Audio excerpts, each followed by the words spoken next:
ধৰণৰ ৰিলিভেন্সি নথকা কুৱেশ্যনো তেখেতসকলে সুধিছে। শ্যামকানু মহন্তৰো হৈ সুধিছে, সিদ্ধাৰ্থ শৰ্মাই হৈ সুধিছে, এজনে দিল্লীৰ পৰা ক্ৰছ কৰিছে মিষ্টাৰ মৃগলানী। ধৰণৰ ৰিলিভেন্সি নথকা কুৱেশ্যনো তেখেতসকলে সুধিছে। শ্যামকানু মহন্তৰো হৈ সুধিছে, সিদ্ধাৰ্থ শৰ্মাই হৈ সুধিছে, এজনে দিল্লীৰ পৰা ক্ৰছ কৰিছে মিষ্টাৰ মৃগলানী। ধৰণৰ ৰিলিভেন্সি নথকা কুৱেশ্যনো তেখেতসকলে আজি লাষ্ট আছিলে শেখৰজ্যোতি গোস্বামীৰ মানে মোক আজি যিয়ে কৰিলে আৰু তেওঁলোকৰ ক্ৰছ আজি শেষ হ'ল আৰু লাষ্টত এতিয়া আৰু এটা দিন থাকিব মোৰ। সেইদিনাখন আমাৰ সিদ্ধাৰ্থ শৰ্মাৰ ডিফেন্সে মোক ক্ৰছ কৰিব। এইকেইটা দিন একেই যেনেকৈ চলি আছে আৰু আমি আমাৰ পিনৰ পৰা যিখিনি দিব পাৰোঁ সেইখিনি দি গৈছোঁ আৰু প্ৰচিকিউশ্যনৰ ধুনীয়া ছাপৰ্ট পাইছোঁ আমি। গতিকে আৰু আমাৰ কাৰণে সুবিধা হৈছে ক'বৰ কাৰণে কথাখিনি। আৰু এটা দিন ৰওক, তাৰপিছত মোৰ শেষ হ'ব, তাৰপিছত চাগে বাকীকেইজনৰ আৰম্ভ হ'ব। হয়, আটাইতকৈ দীঘলীয়া সময় তেওঁলোকে কৰিলে, কাৰণ তেওঁলোকে যিমানখিনি এভিডেঞ্চ দিয়া হৈছিলে সেই গোটেইখিনি মানে এখন এখনকৈ তেওঁলোকে মোক ব্যাখ্যা কৰিবলৈ দিলে। সেই এখন এখনকৈ কৰোঁতে প্ৰায় কিমানমান চাগে 800মান ফটোগ্ৰাফ হ'ব নেকি? হয়, 800মান ফটোগ্ৰাফ হ'ব। ফটোগ্ৰাফে ভিডিঅ'ই মিলি সেই গোটেইখিনি এটাকৈ মই ডিছক্ৰিপশ্যন দিবলগীয়া হৈছে, বৰ্ণনা কৰিবলগীয়া হৈছে তাৰ বিষয়ে মোৰ কি ইম্প্ৰেশ্যন, মই দেখি কি বুজিলোঁ। গতিকে সেইটো আটাইতকৈ দীঘলীয়া সময় লাগিল। বৰ্তমানলৈ আপোনাৰ 24 জন কমপ্লিট হ'ল আৰু ৰবি শৰ্মা তেখেতৰ 25 নম্বৰ আছিলে, তো তেখেতৰ আজি কমপ্লিট হ'ল। তেখেতৰ আজি পঞ্চম দিন আৰু এদিন তেখেতক লাগিব। তেখেত অহা 3 তাৰিখে তেখেতৰ দিনটো ধাৰ্য কৰা হৈছে সাক্ষীৰ বাবে। বৰ্তমানলৈকে আপোনাৰ যিকেইজনক কৰা হৈছিলে গোটেইকেইজন আহিছে, তাত কেইজনমান ৰৈ গৈছিলে। তো বাকী যি দুদিন আছে অহাকালি আৰু পৰহি, এই দুদিন আপোনাৰ যিকেইজন FIR উইটনেছ আছিল তেখেতৰ 2জন মাতিব অহাকালি, আপোনাৰ চাহিদ চান বুলি এজনক, আৰু তাৰপিছত এজন মাতিব আপোনাৰ নন্দিতা দত্ত, আৰু নেক্সট আপোনাৰ 2 তাৰিখে আছে আপোনাৰ বিষ্ণু শৰ্মা, অংশুমান বৈশ্য আৰু অজিত বুলি এজন। এই 3জন আপোনাৰ গোটেই 5জন আপোনাৰ FIR উইটনেছ আছে। তো FIR উইটনেছখিনি বৰ্তমান শেষ হোৱা নাই। তো এইখিনি শেষ হোৱাৰ পিছত বাকী উইটনেছ যিখিনি আছে সেইখিনি মতা যাব। 30জন আপোনাৰ টোটেলটো FIR আছে 120+, তাৰে 85খন FIR ৰেজিষ্টাৰ হৈছে, মানে ইয়াত FIR মানে কৰিছে যে FIRখিনি আপোনাৰ 161 হিচাপে ধৰা হৈছে।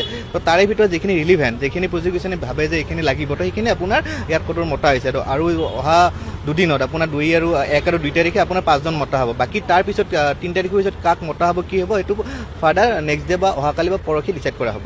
আন একেও মাতিব পাৰে, ধৰক নেক্সট সাক্ষী যিখিনি আছে আৰু বাকী সেইখিনি সাক্ষী পৰৱৰ্তী পৰ্যায়ক্ৰমে মাতিব পাৰে। বৰ্তমান আজি ৰবি শৰ্মা ডাঙৰীয়া তেখেতৰ আজি সাক্ষী আছিলে, তো তেখেতৰ আজি পঞ্চম দিন আছিল, তেখেতৰ সাক্ষী আজি খতম হ'ল। বিশেষকৈ আপোনাৰ এজন বাৰু ডিফেন্সৰ ফালৰ পৰা এজনৰ বাকী আছে, সিদ্ধাৰ্থ শৰ্মা এডভকেটৰ বাকী আছে। তো তেখেতৰ 3 তাৰিখৰ ডেটটো লৈছে। তো 3 তাৰিখে ৰবি শৰ্মাৰ পুনৰ তেখেতে সাক্ষ্য গ্ৰহণ কৰিব। নিশ্চয় হ'ব, কাৰণ তেখেতসকল আপোনালোকে গমেই পাইছে, তেখেতসকলক সাক্ষী হিচাপে উইটনেছ হিচাপে তেখেতসকল আপোনাৰ চাৰ্জশ্বিটত আছে। যেতিয়া কোনোবা চাৰ্জশ্বিটত সাক্ষী হিচাপে থাকে তেখেতসকলক মাতিবই লাগিব আৰু তেখেতসকল আহিবই লাগিব, যাক মাতে তেওঁ আহিব লাগিব। আৰু পৰৱৰ্তী পৰ্যায়ত নিশ্চয় তেখেতলোকক মতা হ'ব, আৰু যেতিয়া মতা হ'ব আপোনালোকে নিশ্চয় গম পাব সেইখিনি কথা। হয়, আপুনি এতিয়া ধৰক প্ৰজিকিউশ্যনে কেনেকৈ কেছটো বনাব, বৰ্তমান আপোনাৰ ফাৰ্ষ্ট পৰ্যায়ত FIRখিনি আপোনাৰ মতা হয়, সাধাৰণতেতো মাতিলে। তো নেক্সট কি পৰ্যায়ত মাতিব, কাক কেনেকৈ মাতিব, সেইখিনি পৰৱৰ্তী পৰ্যায়ত গম পাব আপোনালোকে। আৰু নিশ্চয় আপোনাৰ যিখিনি সাক্ষী প্ৰদান তাত সাক্ষ্য হিচাপে ৰৈছে, যাতে মেডিকেল উইটনেছ হওক, আপোনাৰ বিহু কমিটি যিখিনি উইটনেছ আছে বা যিখিনি আদাৰ উইটনেছ আছে, লগতে আপোনাৰ যিখিনি ছিংগাপুৰ প্ৰবাসী উইটনেছ আছে 10গৰাকী উইটনেছ আছে, তো গোটেইকেইজনকে মতা হ'ব পৰৱৰ্তী পৰ্যায়ত।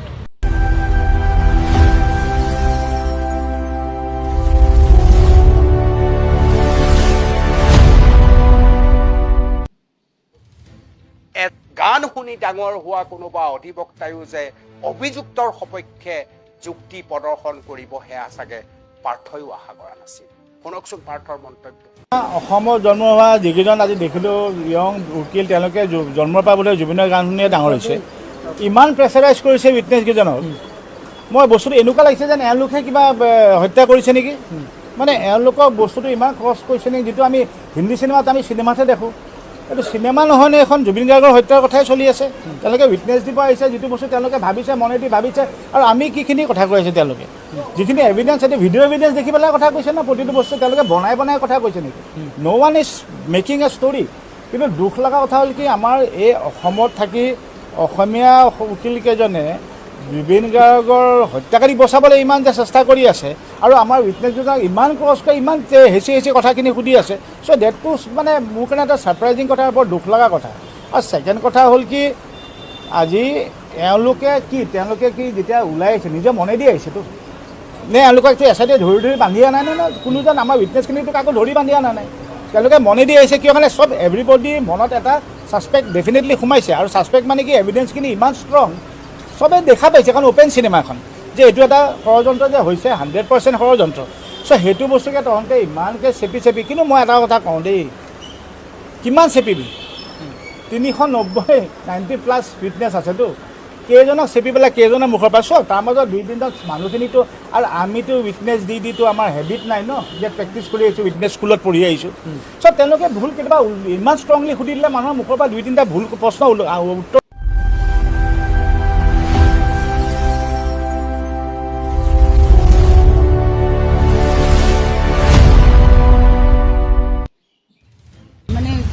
ভয়ানক শাস্তি হ'ব পাৰে সেইটোৱে শাস্তি হ'ব মানে অসুৰবধ যিটো মই যোৱাবাৰ কৈছিলোঁ অসুৰবধ হওক এই অসুৰবধেই হ'ব লাগিব আৰু তাৰ বাহিৰে গত্যন্তৰ নাই অপশক্তি নিৰ্মূল কৰিবই লাগিব আৰু সেয়াই পৃথিৱীত সেইটোৱে আচলতে ভগৱানে যদি ন্যায় দিয়ে সেইটোৱে ন্যায় গতিকে অপশক্তি একেবাৰে সমাধান হয়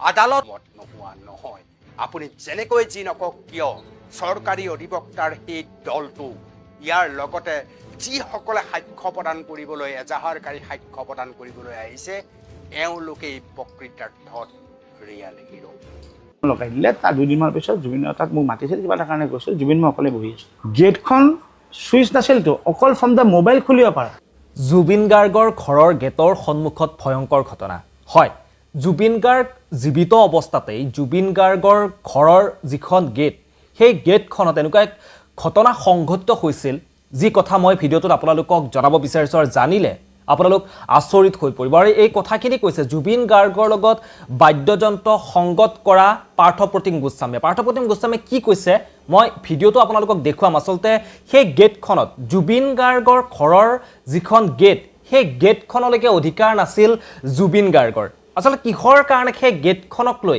ইমানখিনি বিতৰ্ক হৈছে বৰ্তমান এই সময়খিনিত মই আপোনালোকক জনাইছোঁ যেহেতু জুবিন গাৰ্গ একেবাৰে শিশুসুলভ স্বভাৱৰ বুলি আপোনালোক সকলোৱে গম পাইছিল জুবিন গাৰ্গে সকলোকে বিশ্বাস কৰিছিল জুবিন গাৰ্গৰ যিখন ঘৰ সেই ঘৰখনৰ যি গেটখন সেই গেটখন কাৰেণ্টৰ এখন গেট লগোৱা হৈছিল আৰু সেই কাৰেণ্টৰ গেটখন জুবিন গাৰ্গে নিজে খোলা মেলা কৰিব পৰা নাছিল জুবিন গাৰ্গৰ হাতত সেই গেটখন খোলা মেলা কৰিব পৰাকে জুবিন গাৰ্গৰ হাতত সেই সুইচ কন্ট্ৰোল নাছিল হে আছিল জুবিন গাৰ্গৰ লগত একেবাৰে আপোন হৈ থকা জুবিন গাৰ্গৰ যিসকলে সিংগাপুৰত লৈ গৈ শেষ কৰি দিলে আপোনালোকে হয়তো মই নামকেইটা নকওঁতেও আপোনালোকে অনুমান কৰিছে জুবিন গাৰ্গে সেই কেইজনকে একেবাৰে আপোন বুলি ভাবিছিল তেওঁলোকৰ হাততেই আছিল গোটেই সুইচবোৰ তেওঁলোকৰ ৰিমোট কন্ট্ৰোলৰে সেই গেটখন খোলা গৈছিল তেওঁলোকে ৰিমোট কন্ট্ৰোল কৰি সেই গেটখন বন্ধ কৰি দিছিল জুবিন গাৰ্গৰ হাততো সেই গেটখন খোলা বা সেই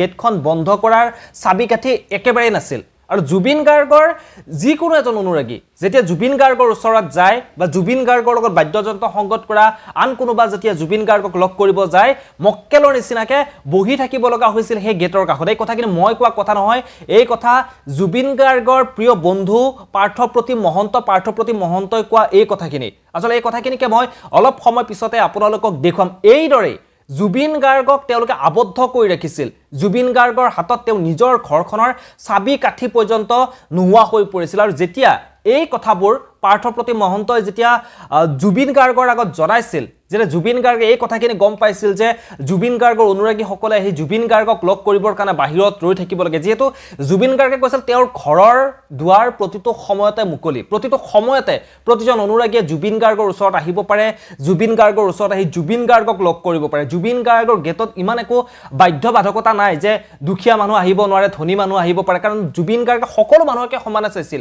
দুখীয়া মানুহৰ লগত তেওঁলোকে জুবিন গাৰ্গে বেছি মিলিহে গৈছিল। গতিকে সেই জুবিন গাৰ্গৰ গেটৰ সন্মুখত যেতিয়া এইদৰে বাধা আহি পৰিছিল, জুবিন গাৰ্গৰ অনুৰাগীসকলে যেতিয়া আহি বহু ঘণ্টা ধৰি ৰৈ থাকিবলগীয়া হৈছিল, জুবিন গাৰ্গৰ সেই মানে কি বুলি ক'ম আৰু জুবিন গাৰ্গে বন্ধু বুলি ভাবা জুবিন গাৰ্গৰ একমাত্ৰ সেই শত্ৰুকেইজনে গেট খুলি নিদিয়ালৈকে, তাৰপিছত সেই কথাখিনি যেতিয়া জুবিন গাৰ্গে গম পালে, তেতিয়া জুবিন গাৰ্গে কৈছিল যে গেটখন খুলি দিয়ে যে সকলো মানুহেই যাতে মুকলিকৈ আহি মোক লগ কৰিব পাৰে। আৰু তেতিয়াই এই জুবিন গাৰ্গৰ লগত থকা এই বিশেষকৈ জুবিন গাৰ্গৰ শত্ৰুকেইজনে কি বুলি কৈছিল জানেনে? জুবিন গাৰ্গৰ ঘৰত থকা কুকুৰকেইটা যিহেতু বাহিৰ হৈ যাব, যিহেতু জুবিন গাৰ্গ একেবাৰে শিশুসুলভ স্বভাৱৰ ব্যক্তি, গতিকে জুবিন গাৰ্গক ফুচুলোৱাটো একেবাৰে সহজ। পাৰ্থপ্ৰতিম মহন্তই কৈছে যে ললিপপ দি সৰু ল'ৰা ছোৱালীক যিধৰণে ফুচুলোৱা হয়, জুবিন গাৰ্গকো সেইদৰেই ফুচুলোৱা হৈছিল। জুবিন গাৰ্গকো তেওঁলোকে সেইদৰেই ফুচুলাইছিল। ফুচুলাই কৈছিল যে জুবিন গাৰ্গৰ মৰমৰ কুকুৰকেইটা যিহেতু বাহিৰত যাব, বাহিৰ হৈ গ'লে কিবা অঘটন ঘটিব, সেইকাৰণে তেওঁলোকে গেটখন বন্ধ কৰি থয়, তেওঁলোকৰ চাবি কাঠি গোটেই জুবিন গাৰ্গৰ হাতত থাকে, এনেধৰণৰ মন্তব্য দি জুবিন গাৰ্গক ফুচুলাবৰ কাৰণে চেষ্টা কৰিছিল। গতিকে কিমান আচৰিত কথা, আপোনালোকে এবাৰ নিজেই ভাবি চাওক। সেই জুবিন গাৰ্গে ইমানখিনি বিশ্বাস কৰা, ইমানখিনি বিশ্বাসত লোৱা সেই মানুহকেইজনে এইদৰে জুবিন গাৰ্গক নিশেষ কৰি দিলে। মই কি কৈছে জুবিন গাৰ্গৰ বাদ্যযন্ত্ৰ সংগত কৰা পাৰ্থপ্ৰতিম মহন্ত, মই ভিডিঅ'টো আপোনালোকক দেখুৱাইছোঁ, আপোনালোকে ভিডিঅ'টো চাওক, ভিডিঅ'টো চালে আপোনালোকে মূল কথাখিনি ইয়াতে বুজিব পাৰিব। চাওকচোন ভিডিঅ'টো। একদম কেঁচুৱা ল'ৰা, সৰু ল'ৰা নিচিনা, মানে কনভিন্স কৰিব কেনেকুৱা আহিছে জানা নাই? আগত যে মানুহে কয় ঘৰত ল'ৰা ছোৱালী কান্দি আছে, মোক চাইকেল লাগে, চাইকেল লাগে, চাইকেল লাগে, লৈ গ'লে বজাৰ ললিপপ এটা কিনি দিলে, সিহঁতকে চুপি চুপি ফুটি আহি যাব। জুবিন গাৰ্গ তেনেকুৱা, মানে ইনষ্টেণ্ট তাক তুমি পঠাই দিব পাৰা। And they new. যোনদিনা জুবিনৰ জোনালীৰ ঘৰত এই যে ইলেক্ট্ৰনিক গেটখন লগাই দিলে, তাৰ দুদিনমানৰ পিছত জুবিনৰ তাত মোক মাতিছিল, কিবা এটা কাৰণে গৈছিল, জুবিন মই অকলে বহি আছোঁ। গেটখন চুইচ নাছিলতো, অকল ফ্ৰম দ্য মোবাইল খুলিব পাৰা। মানে তুমি আইদাৰ বৰাক ফোন কৰিব লাগিব, বা সিদ্ধাৰ্থক ফোন কৰিব লাগিব, বা যাৰ যাৰ হাতত মোবাইল এপটো আছে, তুমি মানে ময়ো যে জুবিন গাৰ্গক যাওঁ, মই বাহিৰত মকেলটোত নিচা থিয় দিব লাগিব, তাৰমানে মই ফোন কৰিব লাগিব, সিহঁতে মোবাইল এপটোৰ পৰাহে খুলিব পাৰে। তাৰপিছত জুবিনে সেইদিনাই সিদ্ধাৰ্থ মাতি হুলস্থুল কৰি হেৰি কৰ, কৈছে অঁ জুবিন দা চুইচ লগাই দিম। সেনেকৈ চলি আছে। কিন্তু যোনদিনা জুবিনে গম পালে যে মোবাইলে, মই যেতিয়া কৈছোঁ তেতিয়া এটা চুইচ লগালে বাৰাণ্ডাত, চুইচটো টিপি দিলে, গেটখন খুলে। আচ্ছা, তাৰপিছত জুবিনে কিন্তু he was not at all happy, কৈছে মোৰ ঘৰ সদায় খোলা 24 ঘণ্টা। কি ক'লে জানা? চবৰ কি ইণ্টাৰেষ্টিং জুচা, মই কৈছোঁ জুবিন এটা একদম কেঁচুৱা ল'ৰা, সৰু ল'ৰা নিচিনা, মানে কনভিন্স কৰিব কেনেকুৱা আহিছে জানা নাই? আগত যে মানুহে কয় ঘৰত ল'ৰা ছোৱালী কান্দি আছে, মোক চাইকেল লাগে, চাইকেল লাগে, চাইকেল লাগে, লৈ গ'লে বজাৰ ললিপপ এটা কিনি দিলে, সিহঁতকে চুপি চুপি ফুটি আহি যাব। জুবিন গাৰ্গ তেনেকুৱা, মানে ইনষ্টেণ্ট তাক তুমি পঠাই দিব পাৰা। And they knew. তাৰপিছত জুবিনক কি ক'লে জানা? What was the reason? সেইটো কাৰণে জুবিনে মাত মাৰিলে। জুবিনে হে নহয়, গেটখন এইটো কাৰণে কৰা ন, আপোনাৰ গেটটো 24 ঘণ্টা খোলা। গেটখন খোলা থাকিলে কুকুৰকেইটা ওলাই যাব, গাড়ীয়ে মাৰিব। চিন্তা কৰা, জুবিনৰ ইমোশ্যনত খেলি দিলে জুবিনে। এইটো হৈ গৈছে।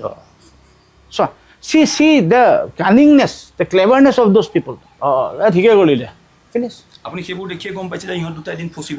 মই আগৰ পৰাই গম। এই 4 দিনততো আটাইতকৈ বেছি সময় লাগিলে অমৃতপ্ৰভা মহন্তৰ, কাৰণ গোটেই ফটোগ্ৰাফবিলাক তেওঁলোকে দেখুৱাই তাৰ বিষয়ে সুধিলে, আৰু প্ৰথমতে কৰিছিলে শ্যামকানু মহন্তৰ উকিলে ডিফেন্সে।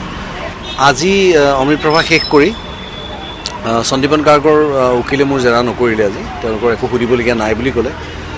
আৰু শেখৰজ্যোতি গোস্বামী এতিয়া জেৰা আৰম্ভ হৈছে, গতিকে তেওঁলোকৰ ডিফেন্সৰ আজি তেওঁলোকে ফটোগ্ৰাফছেৰে আৰম্ভ কৰিছে, আজিও কমপ্লিট নহ'ল। গতিকে মানে আমি অনুমান কৰিব পৰাকৈ চাগে আৰু মই 2 দিন আহিব লাগিব, আৰু লাষ্টৰ দিনাখন যদি শেষ নহয় তেতিয়া চাগে আৰু এদিন এক্সটেণ্ড হ'ব। কিন্তু এতিয়া মোৰ শেখৰজ্যোতি গোস্বামীৰ হৈ যোৱাৰ পাছত সিদ্ধাৰ্থ শৰ্মাৰটো থাকিব।